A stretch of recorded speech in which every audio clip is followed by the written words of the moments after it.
hiss of static ruptured the silence. Then a voice, cold and echoing, crackled across every screen, radio and speaker. "They're already here." In that moment, the world froze. Time itself seemed to hold its breath. Then the air shattered. A transmission, laced with alien frequencies and encrypted patterns beyond comprehension, cascaded across the globe. Cities descended into chaos. The sky flickered as if reality had glitched.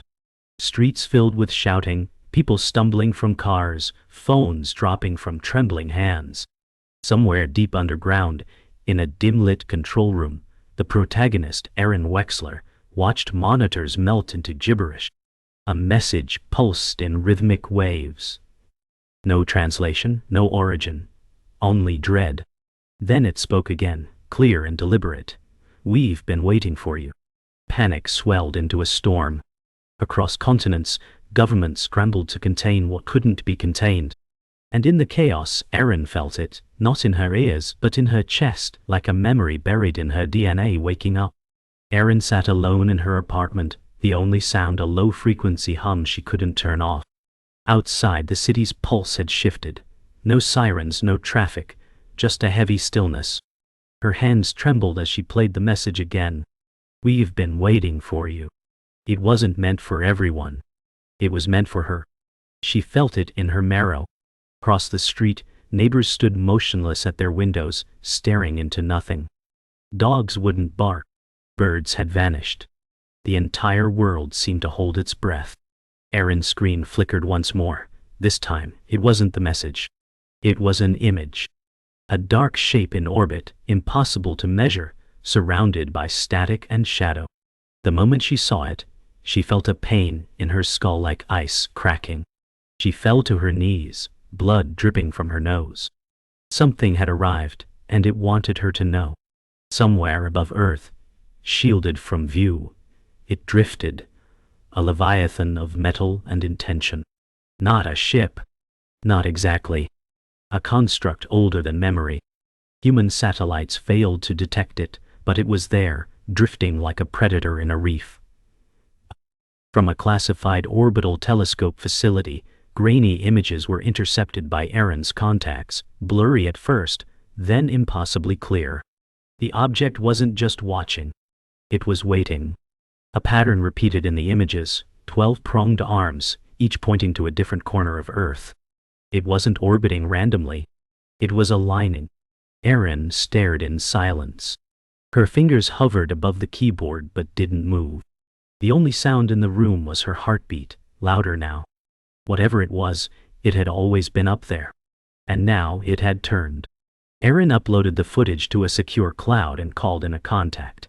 Former NSA, now living off-grid. He didn't even say hello. He simply whispered, "You saw it too." Static crackled between their lines. He warned her not to send anything else, not to trust anyone. "This didn't start today," he said. "They've always been here. The government's just stopped fighting and started following." The line cut before she could ask what he meant. Suddenly, the lights in her apartment flickered. Her screen turned black. Then came the sigil. Not text. Not code. A symbol like a broken circle with a jagged line through its heart, glowing faintly white. Her phone buzzed once, then went dead. Erin stared at the sigil. Her breath caught. It was the same shape carved into her father's headstone. The sound outside changed, like wind rushing backward, pulling air instead of pushing it. Erin rushed to the window. Over the city skyline, streaks of white light darted across the clouds. Silent, fast, not natural. Others saw it too. Across rooftops and balconies, people pointed up, phones raised, faces filled with awe and terror. Some lights moved with patterns, triangular, geometric, intelligent. No aircraft could move like that. No jet left shadows like these. Erin backed away slowly, heart pounding. Then a flash erupted in the sky, pure white. Power across the city blinked out. Complete blackout. In that perfect silence, a single tone rang out from her dead phone, faint, metallic, like a lullaby played on broken strings. Morning came, but the sun felt dimmer. The city had power again, but something in the air had shifted. Erin walked through the silent streets, observing the aftermath. Shattered shopfronts, half-finished meals on cafe tables, cars abandoned mid-turn. The world hadn't resumed. It had paused. No one spoke. No one smiled. On the corner, an old man handed out photocopied pages with scrawled warnings. "They live among us." Erin kept moving. She needed answers, and there was one place to begin: her father's storage unit. He had died under strange circumstances. Officially, it was a hiking accident. But as a child, she had overheard whispers, arguments, and late-night phone calls filled with phrases like cover-up and "or-biting structures." She knew he had kept things hidden. Buried truths, locked boxes, forbidden files. If anyone had known this day was coming, it was him. The storage facility was tucked behind a row of derelict warehouses. As Erin stepped inside her father's old unit, the smell of old paper and rust filled her lungs. She pulled a chain light. Yellow fluorescence flickered to life. Everything was untouched since his death. Military crates. Film canisters. Notebooks filled with unhinged equations and star charts dated back decades. She opened a locked case and found it, an old reel-to-reel tape recorder. A label read, "Project Hollow Sky." She pressed play. Her father's voice, shakier and older than she remembered, spoke. "If you're hearing this, Erin, it means they've activated the beacon." Her breath caught. "They've been here since 1945. They helped us win a war. But they never left." The tape crackled. "You carry something they want. Something we made. And you must never let them take it." She returned home with the tape and boxes, her head spinning. The name Hollow Sky echoed in her thoughts. It wasn't in any public record, but her father had devoted his life to it. Inside the files, she found blurry black and white photos of humanoid figures in military uniforms, their faces wrong, slightly off, too symmetrical, too clean, not human. She scanned the documents, locations, dates, strange phrases, protocol mirror, symmetry breach, phase skin. The deeper she read, the more the symbols appeared, same as the one from the transmission. Erin began to tremble. These weren't just files. They were instructions. Warnings. Whistleblowers had tried to stop this. She wasn't the first to see it, but she might be the last. A photo slid from the folder. Her father, standing next to one of them, smiling. By nightfall, Erin reached out to Mira Chen, an old friend from university now working in cognitive AI research.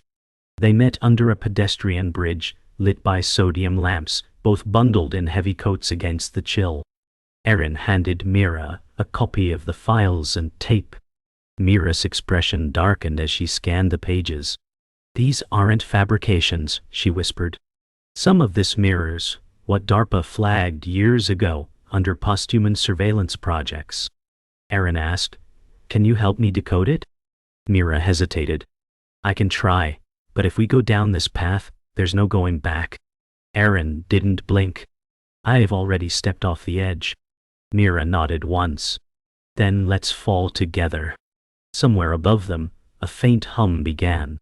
Neither noticed the pair of figures watching from the shadows across the street, perfectly still, unblinking. Mira set up her lab with caution. Burner laptops, no internet, RF shielding blankets over windows. As she began running the data, strange patterns emerged. The sigils weren't just symbols, they were frequencies. Visual codes. They interacted with human neurology in subtle, damaging ways. "This isn't language," she told Erin. "It's engineered perception warfare." At the same time, news spread of global power outages, pilots reporting mid-air hallucinations, and deep-sea sensors detecting impossible sonar signatures. Mira decoded the last sequence from the reel. "It's a coordinate," she whispered. "But not for a place, for a person." Erin leaned in, her throat dry. "Who?" Mira turned the screen. There, a blurry medical scan, her DNA sequence. The file was labeled Subject W13, Status initiated. Erin and Mira's decoding efforts triggered something. The moment the coordinates resolved to Erin's DNA, Mira's systems crashed. Not just froze, fried. Smoke curled from her hard drives. Erin jumped back. That wasn't a file. It was a tripwire, Mira said, stunned. Minutes later, their burner phones lit up with unknown signals, blank caller IDs, static-heavy voicemails repeating, "Return what was taken." Outside, the hum returned, louder this time, almost physical. Erin stepped to the window and saw it. A black SUV idling across the street. No headlights, no markings. Just stillness. She looked again. And it was gone. Mira whispered, "We are being tracked." Erin nodded slowly. "We were always being tracked. We just didn't know it." Her father hadn't left the information behind. He had left bait. And someone, or something, had just bitten. They packed what they could and fled. Mira led them to an off-grid facility built beneath a hydroelectric plant, a remnant of Cold War paranoia. There, she connected analog gear to study what little remained of the corrupted data. That's when she found the logs, old communiques buried inside the signal headers. Some weren't human. Others were. They dated back decades. And they all referenced the Covenant. "It's not just an invasion," Mira said. "It's an agreement. A collaboration." Erin's voice cracked. "Between them and us." Mira nodded grimly. "Not us. The ones who have been shaping the world without anyone noticing." Erin clenched her fists. She felt it. Like memories that weren't hers, knowledge passed down without her consent. They'd used her. The signals hadn't just activated alien tech. They'd activated her. Back above ground, Erin attempted contact with the only person she knew inside the government, Major Ryland, a veteran intelligence officer who had once been her father's confidant. They met in an empty parking structure, cloaked in shadow. "You shouldn't be here," he said without greeting. She handed him the sigil. "I need answers. My father worked with them, didn't he?" Ryland hesitated. "We all did once. We thought we were buying peace. We didn't realize the cost." His eyes darkened. "The aliens gave us advancements, medicine, weapons, tech. But it was never free. They needed us as incubators, for their ideas, for their legacy." Erin stepped back, nausea rising. "And my father?" Ryland's voice was brittle. "He tried to stop it. That's why they erased him." He paused, then added, "That symbol you carry, it's not a warning, it's a key." That night, Mira made a chilling discovery. The key Erin carried wasn't passive. It was a trigger. Deep in the old logs, she found references to sleeper activation protocols. People unknowingly seeded with alien code in their genome, dormant until the right signal. Erin sat in silence as Mira listed dates.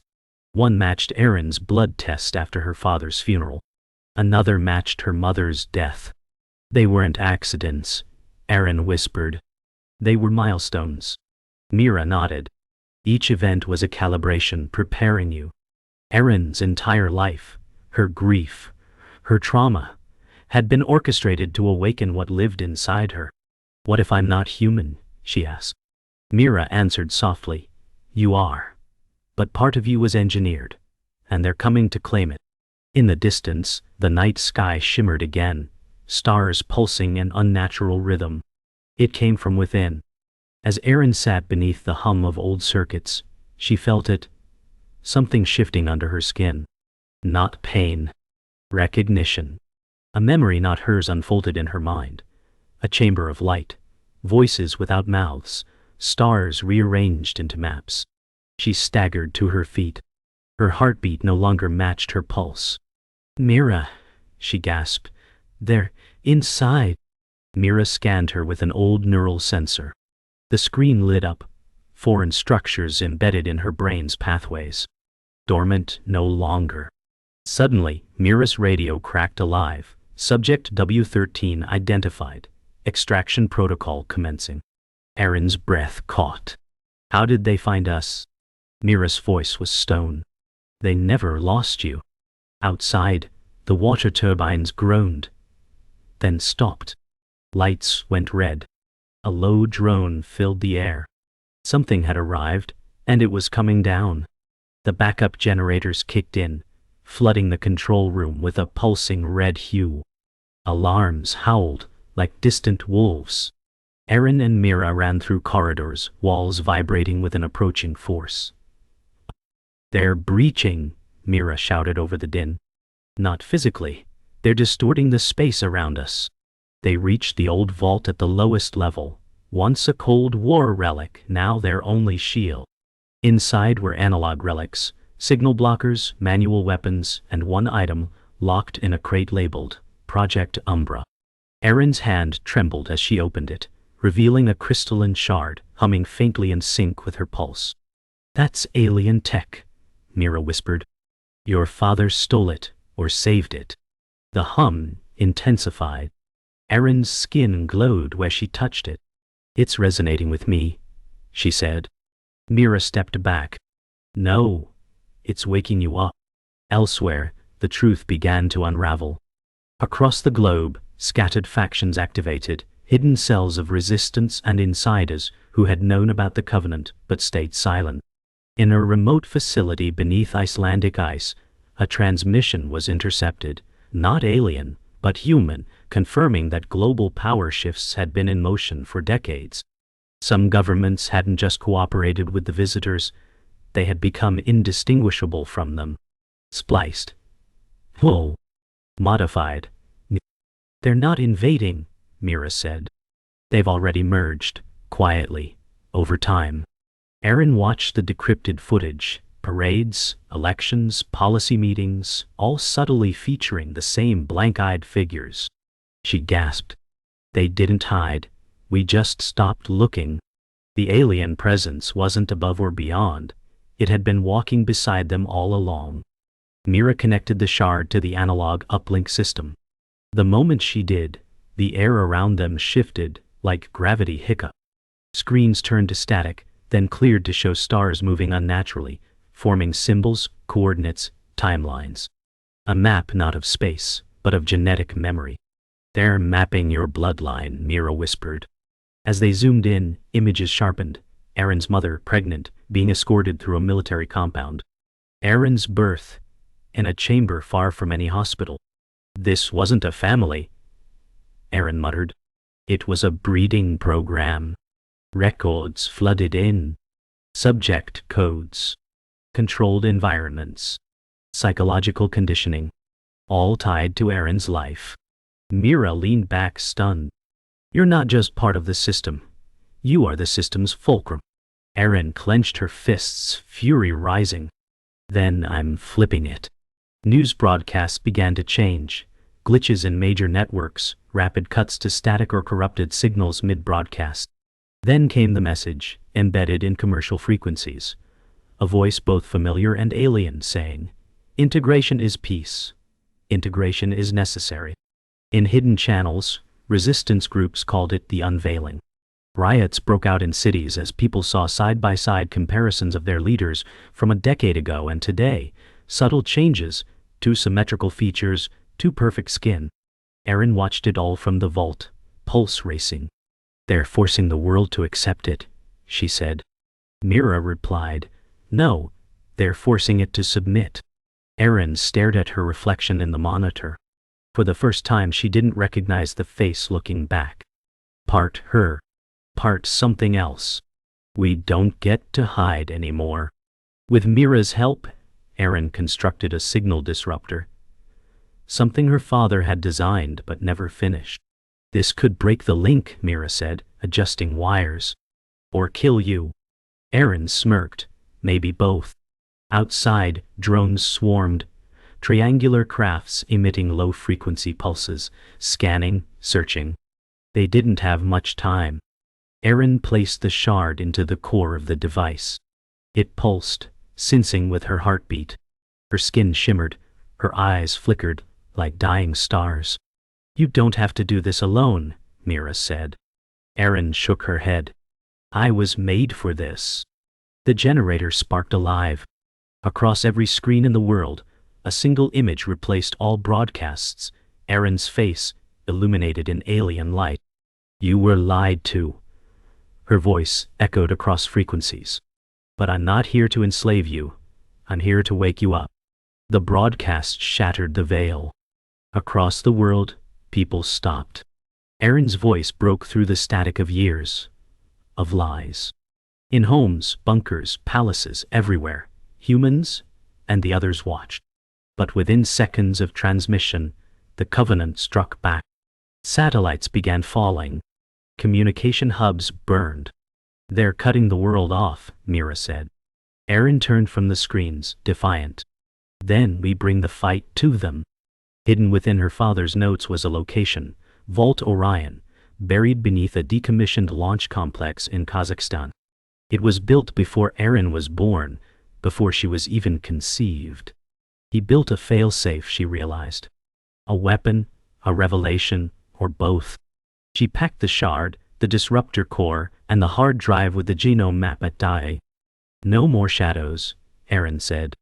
"We go to the root." The old airstrip was lifeless, a forgotten relic surrounded by rust and sand. They approached under cover of darkness, lights off, radios silent. The entrance to Vault Orion was hidden beneath a collapsed hangar. As they descended through the cold steel stairwell, Mira read the signs etched into the walls, coordinates, warning glyphs, one phrase repeated in faded paint: "The ones who remember will awaken the fire." Inside, they found chambers, massive, untouched, preserved. And in the center, a throne-like chair surrounded by machines of alien and human origin. "What is this?" Mira asked. Erin stepped forward, hand outstretched. The shard in her bag vibrated violently. "It's not a weapon," she whispered. "It's a memory vault. And it was built for me." Erin sat in the chair, pulse sensing with the system. Lights flared to life.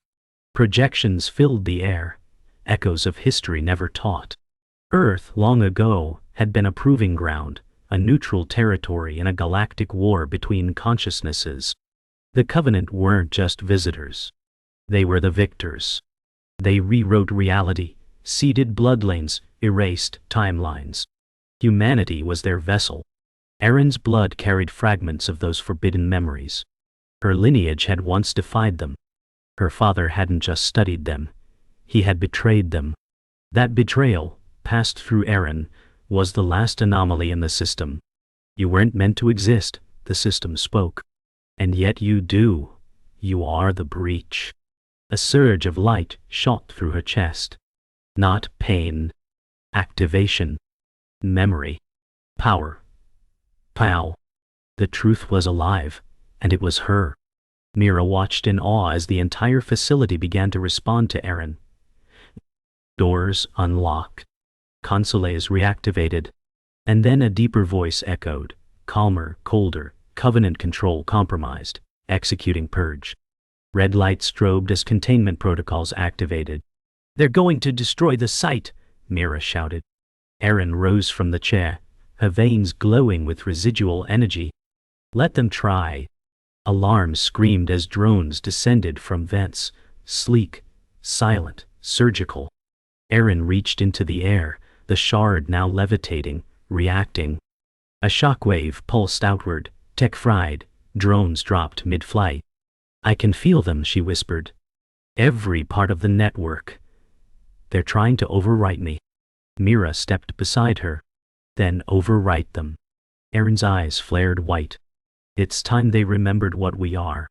The purge failed. The vault remained. And Erin changed. No longer hidden. No longer fragmented. She had become the anomaly the Covenant feared most. A human with memory, power, and choice. As dawn broke above the desert, Erin and Mira emerged from Vault Orion into silence. In the sky, unnatural stars pulsed, ships shifting, watching. The war wasn't over. But now, it had a new player. "They'll come," Mira warned. Erin nodded. "Let them." She reached for the mobile disruptor in her pack, now modified by the throne.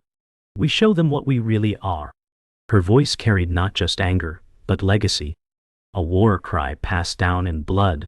The camera pulled back, revealing the burned earth around the complex and the first signs of movement in the sky. This wasn't the end. It was the uprising. Across the skies, the silence shattered. Ships, angular, obsidian alive, descended. Not in fleets, but in precision. Global command centers were disrupted. Satellites blinked out. In the air above Volt Orion, a vessel hovered silently, its surface rippling like liquid glass. Erin stood her ground. "They know I'm awake," she said. Mira adjusted the disruptor's new interface. "Then they'll try to cage you again." But Erin wasn't the same. Her heartbeat pulsed in sync with frequencies no human should detect. She could feel the minds watching her, curious, panicked, afraid. "They're fractured," she said. "Something's wrong in their unity." That was her edge. She raised the device toward the sky. It didn't emit light. It emitted resonance, an ancient sound. The ship above flickered, then recoiled. "You just made contact," Mira whispered. "No," Erin replied. "I just challenged them." All around the world, similar events unfolded. Other hybrids, sleepers, descendants like Erin, most unaware, were activating. Some resisted. Some obeyed. But all were seen. The Covenant's true goal wasn't to conquer, but to reshape Earth's dominant species. "This was always their plan," Mira said. "We weren't supposed to fight back." Erin linked the disruptor to old relay towers hidden in abandoned military zones. She sent a signal, not of surrender, but of defiance. "If anyone's still human, still you fight." Across war-torn cities, rural bunkers, even inside enemy vessels, sparks of rebellion lit. Erin wasn't just a target anymore. She had become a beacon. "You gave them fire," Mira said. "Now they'll burn the world to take it back." Erin didn't flinch. "Then we'll remind them. This world remembers how to fight." The retaliation was swift.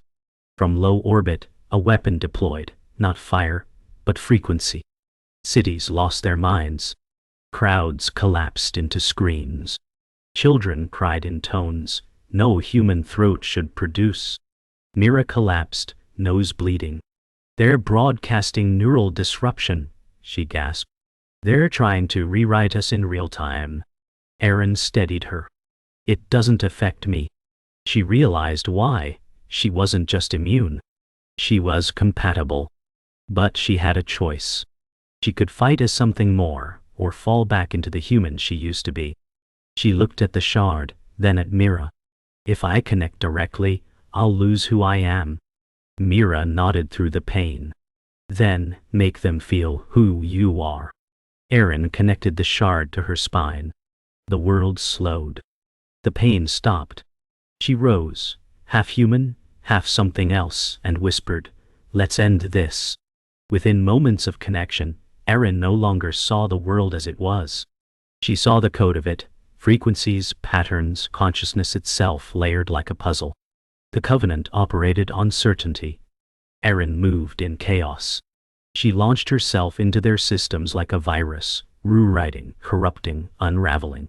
Command nodes fell silent. Sleeper agents froze, mid-motion.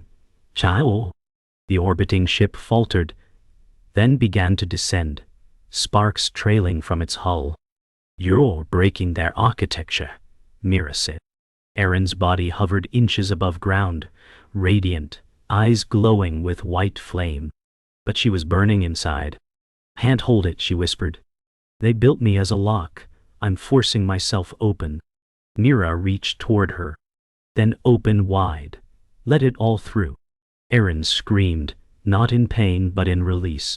A blinding pulse erupted. Silence followed. The sky turned white, then black, then returned.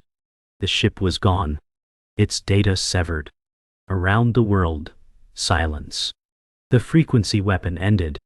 Sleepers woke up screaming or never again. Erin lay unconscious, her body scorched, but alive. Mira dragged her to safety. the desert winds whispering across scorched earth. As the sun rose, emergency broadcasts returned. Civilian forces began reclaiming cities. The resistance surged forward. But nothing would erase what the world had seen, or what Erin had become. She awoke hours later, vision blurred, voice hoarse. Did we win? Mira nodded slowly. We survived. Erin stared into the sky, now empty of alien ships but not of fear. Then they'll come again, she said. Mira held her hand. Let them, we have you now. The war wasn't over. But humanity had remembered itself. The war was paused, not ended.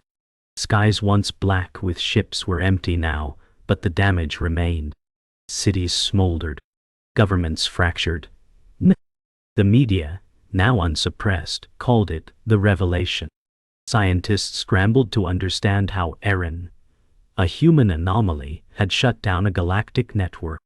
Erin lay recovering in a secure compound. Her DNA now carried visible changes, organic lattice structures, glowing faintly beneath her skin. Mira documented it all, silently afraid. You're stable, she said. But you're not. Returning to baseline. Erin looked in the mirror, tracing a line of light through her collarbone. There is no baseline anymore. She stepped outside. Survivors gathered beyond the fence, some looking for answers, others looking for leadership. They're waiting for someone to tell them it's going to be okay, Mira said. Erin shook her head. No, they're waiting for someone who knows it won't be. In hidden places, others like Erin began to emerge. Some changed, others broken. The signal had not only activated her, it had seeded the world. Mira compiled field reports, rogue factions rising, sleeper hybrids turning against each other, ancient tech waking beneath oceans and deserts. Erin studied the maps. This wasn't a one-off, she said. This was the test run. A message played again in her mind. An echo from the throne in Vault Orion. You are the breach. But you are not the only one. Mira looked uneasy. We stopped a ship, not the system. Erin nodded. Then it's time we stop being reactionary. She circled a mark on the map, Antarctica. This is where it began. Mira asked, You sure about this? Erin smirked faintly. No, but I was never meant to survive. I was meant to break things. Erin led a team south, scientists, soldiers, survivors, into a blizzard cloaking a forgotten world. Beneath the ice lay remnants of the first contact, ruins older than recorded history, structures shaped by logic unfamiliar to human. Her presence unlocked doors buried in frozen rock. Memory triggered access. The ruins whispered her name, not as it was, but as it had been. Wexler. What does it mean? Mira asked. Erin's voice was distant. Seed. Catalyst. Inside they found a cryovault filled with stasis pods, each containing human forms, almost identical to Erin. Clones? Mira asked. No, Erin whispered. Attempts. These weren't versions of her. They were failures. She stepped forward.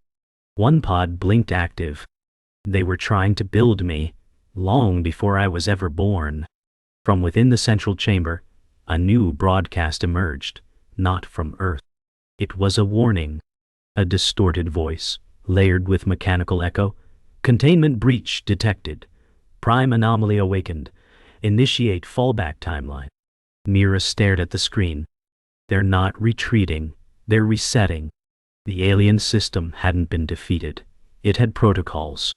And now, it intended to erase this version of Earth and try again. They'll rewrite everything, Mira whispered. Memories, history, us. Erin's eyes narrowed. Not if I rewrite them first. She reached into the network, not with tech, but with mind. She was part of it now. And she began to alter its code. You can't stop a reset, Mira warned. Erin whispered, I can corrupt it. She pulled a memory, her father's laugh, and embedded it. One small, imperfect thing. A virus of humanity. The sky above Antarctica turned black, then bloomed with impossible light. Stars bent. Time trembled. The system tried to reset, and failed. Humanity's memory, flawed and beautiful, corrupted the overwrite. The Covenant's reach fractured. And in that rupture, freedom grew. Erin stood on the ice, alone now. Mira had stayed behind to lead. The team dispersed across the globe to help others awaken. As snow fell softly, Erin whispered, "The truth has a price." She looked up at the sky, not fearful, but defiant. A new constellation pulsed overhead, a warning or a promise. Either way, she wasn't going back. Not human anymore. Not alien either. Something new. The war had only begun, but now the enemy knew. Humans were never harmless. They were evolution with teeth. And Erin? She had just drawn first blood.